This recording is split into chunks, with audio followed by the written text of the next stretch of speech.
माय माऊली नमस्कार.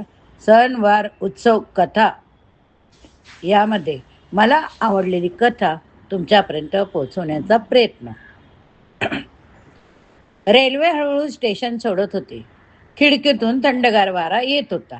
समोरच्या बर्थवर माझी नजर गेली.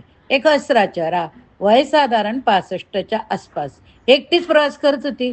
पाठीवर एक छोटी बॅग, मनालीची सोलो ट्रिप. मी सहज विचारलं, काकू, एकट्याच भीती नाही वाटत का हो तुम्हाला? त्या मनापासून हसल्या. अशा हसल्या की जणू अनेक वर्षाचे ओझे त्या हसण्यात विरघळून गेले. त्या म्हणाल्या, बाळा, भीती तेव्हा वाटायची जेव्हा सगळे सोबत होते. आता एकटी आहे म्हणून खऱ्या अर्थाने मोकळी. गप्पांच्या ओघात त्याने मला एक सुंदर जीवन धडा शिकवला बरं का.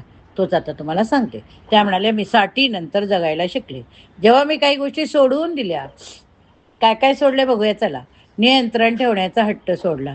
पूर्वी नवरा, मुलं, पैसा सगळं आपल्या मुठीत ठेवायचा प्रयत्न करायचे. आता वाळूसारखे वाहू देते. मन खूप हलकं होतं.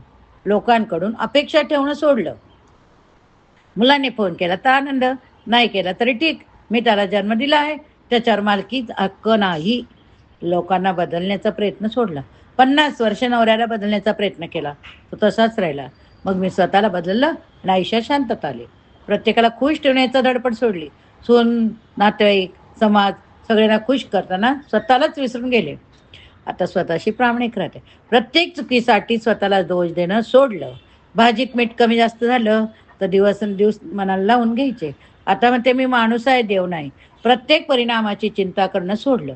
रेल्वे वेळेवर येईल की उशिरा हे माझ्या हातात नाही. मग काळजी कशाला? चहा पिते, निसर्गाचा आनंद घेते. भविष्याच्या भीतीने वर्तमान जगणं सोडलं. उद्या गुडघे दुखतील म्हणून आज डोंगर चढायचं नाही. आज ताकद आहे तर आजचा दिवस जगणे. आपल्या हातात नसलेल्या गोष्टीवर ऊर्जा खर्च करणं सोडलं. कोण काय म्हणतं, कोण काय बोलेल, राजकारणात काय होईल, शेवटी काय म्हणतील हे सगळं सोडलं. आता रक्तदाबही सामान्य राहतो बरं का. आता काय करते मी ते सांगते चला. स्वतःची काळजी घेते, स्वतःशी संवाद साधते, स्वतःशी बोलते हो. मनातल्या गप्पा मनातच बोलते. एक मन दुसऱ्या मनाशी सतत बोलत असतं. लोक काय बोलतात एका कानाने ऐकते, दुसऱ्या कानाने सोडून देते. खिडकी बाहेर पाहते म्हणाल्या, पाणी कोणत्या दिशेने वाईल हे माझ्या हातात नसतं बाळा. पण वादळातही माझी नाव डगमगू नये म्हणून वल्ल कशी चालवायची माझ्या हातात आहे. सुख आणि समाधान मॉलमध्ये मिळत नाही. समाधान त्या उशीत असतं, जिने कधी कुणी तक्रार न करता शांत होतं. समाधान त्या पावलात असतं जी कोणत्याही भीतीशिवाय एकटी चालायला शिकतात. म्हणाले, स्टेशन जवळ आलं त्या उतरता उतरता म्हणाल्या, तरुणपणी मी जगाशी नाती जोडत राहिले, आता उतरत स्वतःशी नातं जोडते आहे. म्हणूनच मी हसते, कारण मला आता माझ्यावर कोणतंही ओझं नाही. आता फक्त मी आणि माझं शांत समाधानी मन. जीवनाचा खरं आनंद इतक्यात बदलण्यात नाही तर काय?